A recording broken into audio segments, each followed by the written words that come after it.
come on whenever 10 minutes is up right there in front of you, so Okay. appreciate it. Thanks. Good afternoon. My name is Tim Rose. I reside at 102 Watson Road in Fountain Inn. Mr. Chairman, thank you and the commissioners for a chance to speak today. I didn't know it was that close. I'm here today to speak in opposition to the proposed Copperleaf subdivision. I think I can help facilitate the discussion. I was prepared to hand out if I can pass it.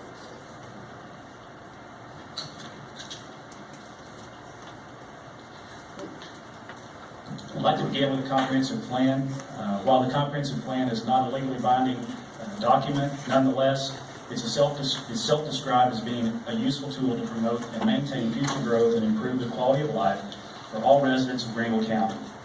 It is intended to serve as a reference guide, as a decision-making tool for local government officials, as well as private businesses and the public.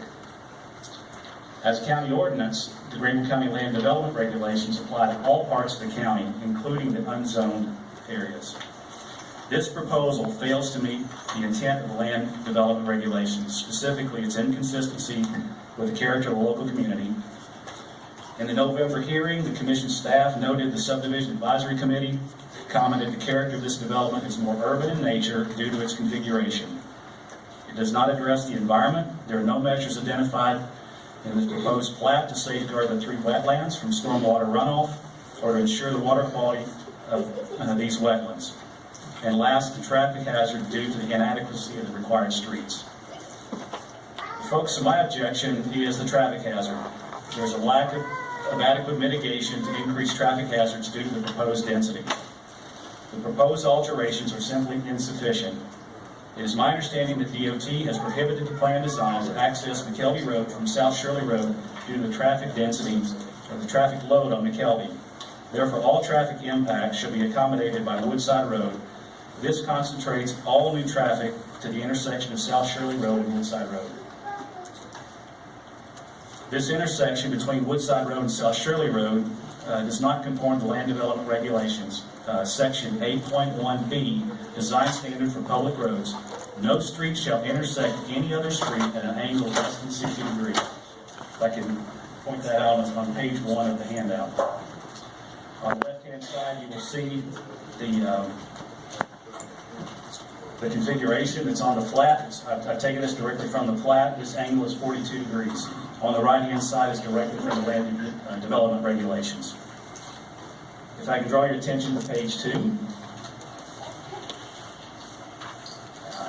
In a practical sense, a passenger car turning right on South Shirley Road onto Woodside Road cannot complete a turn without entering the westbound lane of Woodside Road, creating a severe traffic hazard.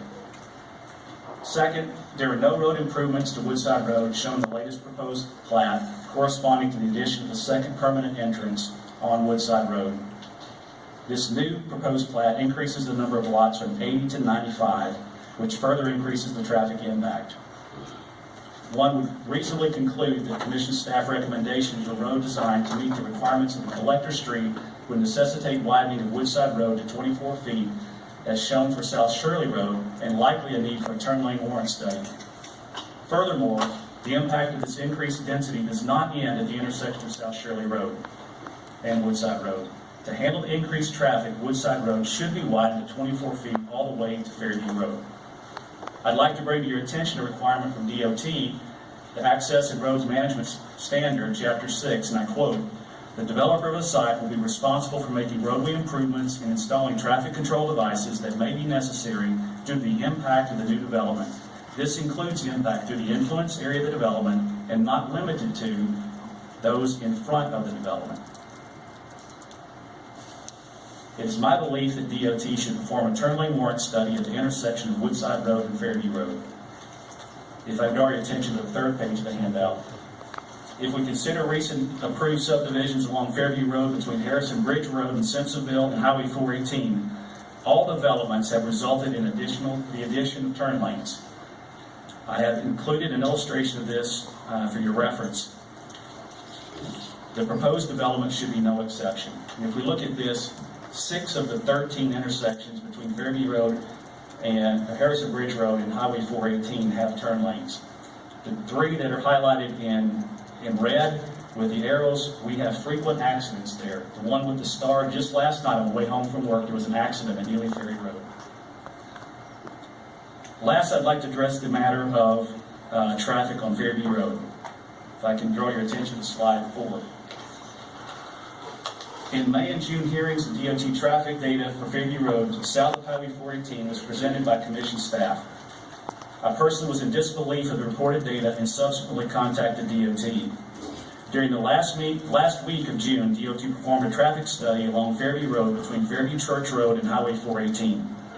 As illustrated in the graph you'll find on page 5 of the handout, the actual data collected by DOT was 8,300 AADT, as compared to the previous reported 3,300 by county staff. This is 2.5 times greater than the data presented and conflicts with the staff's comment that the traffic on Fairview Road is in decline. In conclusion, it's my belief that the failure to add an appropriate road improvement for the purposes of public safety is an unwarranted abuse of discretion and imposes a significant safety risk. Therefore, based on these merits, I ask you to vote to deny this proposed subdivision. Thank you. Thank you, Mr. Trace. Okay. Time is up for the speakers.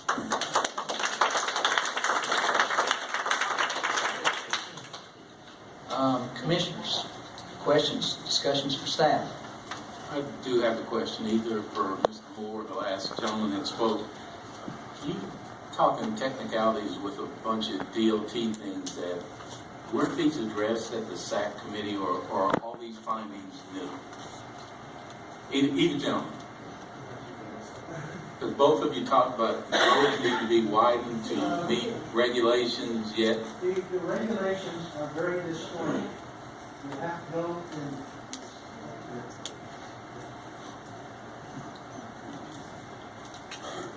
and I remember your name for obvious reasons.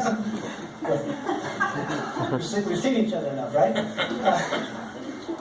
The regulations are written by different groups. You got the county, you got the state, probably some others in there. There's the land use regulations, there's the DOT regulations.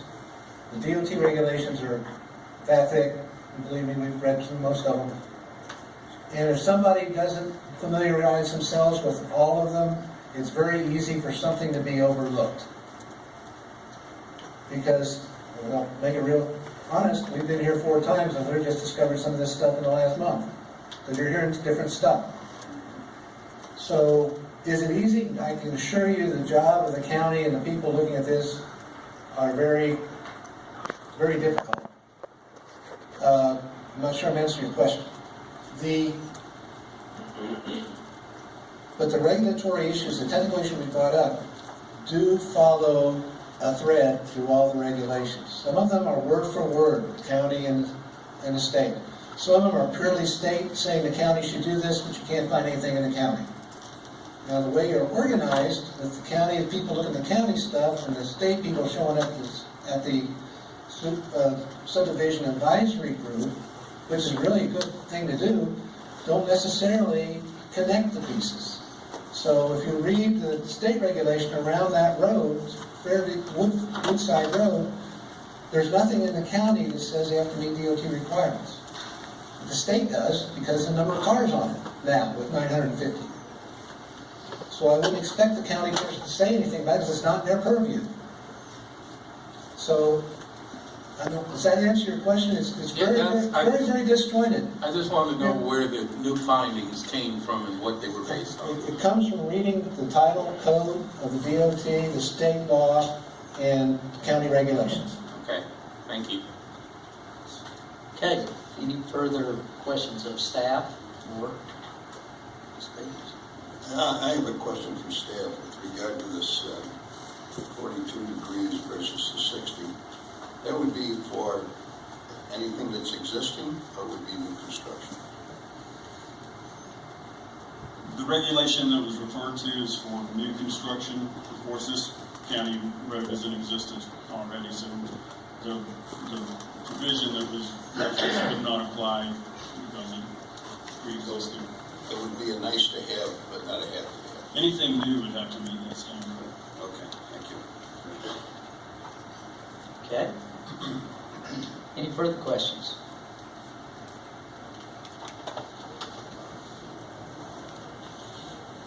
No further questions? Motion will be in order.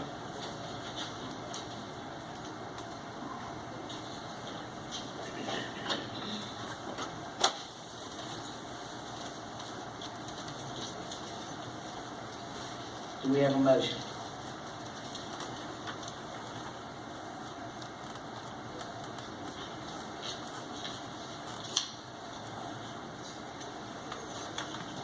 One way or the other, guys, we gotta have a motion. I have another question, Mr. Chairman. All right. This kind of goes back to Mr. Moore's question earlier regarding the DOT and the different, I guess, things we've been hearing. I would like a little clarification on the right-of-way issues I heard from, I believe, Mr. Moore and the other gentleman with regards to the DOT as well, because I'm kind of having a little trouble with that one myself. Is that directed to staff? Sorry, to one of the two gentlemen spoke earlier regarding the right-of-way issues I've heard.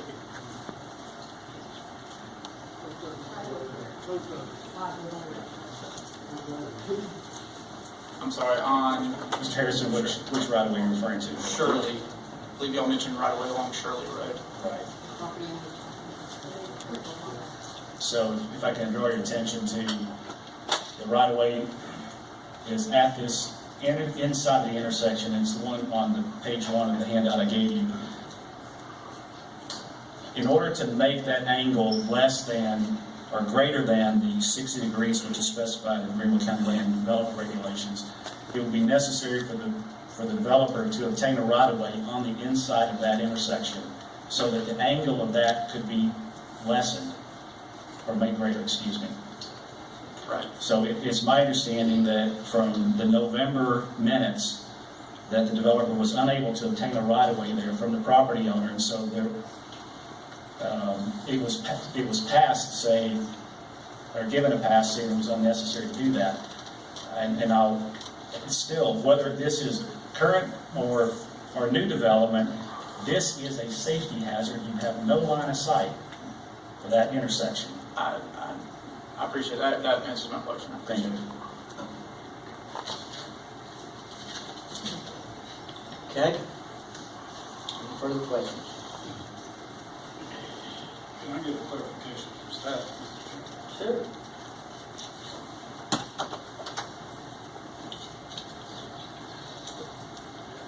Can we consider DOT regulations at this point in the process?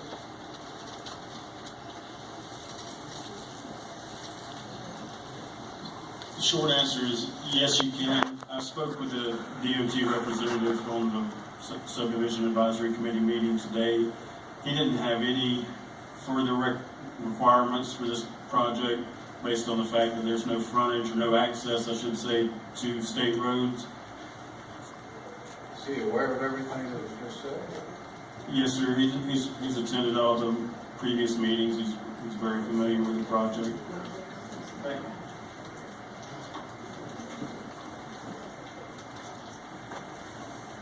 Any other questions?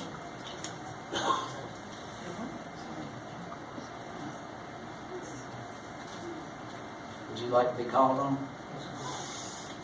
We'll let you have a quick answer. Okay, just for information, and a reminder, the first time that this project came in, we did have an entrance road on County Road. That road was approved by the DOT with no changes, no turn lanes, no nothing. The only requirement was, of course, when doing the encroachment permit process, we had to prove we had the site distance required by DOT law. Okay. Thank you. Thank you. Okay, Commissioners. Any further questions? Mr. Chairman? Yes, sir. Staff.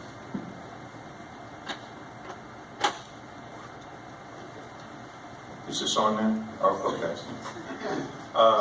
To follow up to staff, similar question. The county traffic engineers have been through all of the latest information that's been presented presented to us are familiar with the issues, have analyzed it. What we're seeing is current viewpoints and recommendations from that. Is that correct? Yes, sir. The traffic engineers for the county have reviewed the project, and they've, due to the proposed widening and the second entrance, they don't recommend a traffic study for this project, and they recommend approval. Thank you. Mr. Chairman, follow-up question to that. Do you have a response to the second speaker's point about some other traffic study was done subsequent, which showed 8,000 cars versus 3,000? I met with Mr. Rose and Mr. Moore, and they presented me with that same information. I contacted DOT to find out if it was something that needed to be added to the specific requirements or anything that you all might need to be made aware of beforehand, and they did not require that.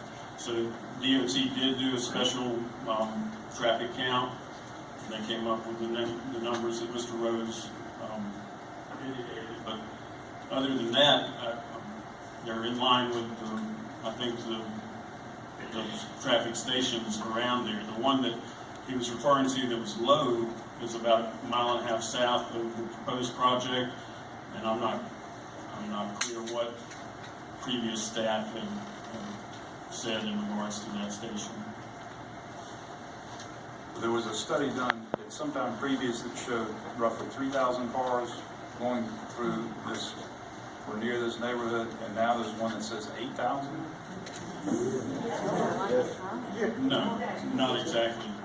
What the special traffic count survey did was it counted cars, and I guess Mr. Rose might be able to explain it better than I since he requested the count, but there was a special study north of the project near Highway 418 and Bearby Church Road. The study or the count from the other traffic station that was 3,300 was south of that, and it wouldn't pick up the same travel patterns. Were they equally distant from this subdivision, or I don't think they were. roughly? Or, I mean, how far apart were they? The one with 3,300 AADT was about a mile and a half south of the project, and the one at Fairview Church Road, I think, was, I don't know exactly how far that is, but it's less than 3,300. It's closer to the subdivision. Yes.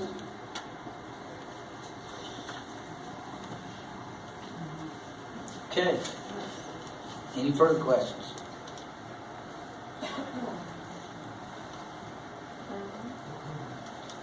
Hearing none, I think a motion to be in order.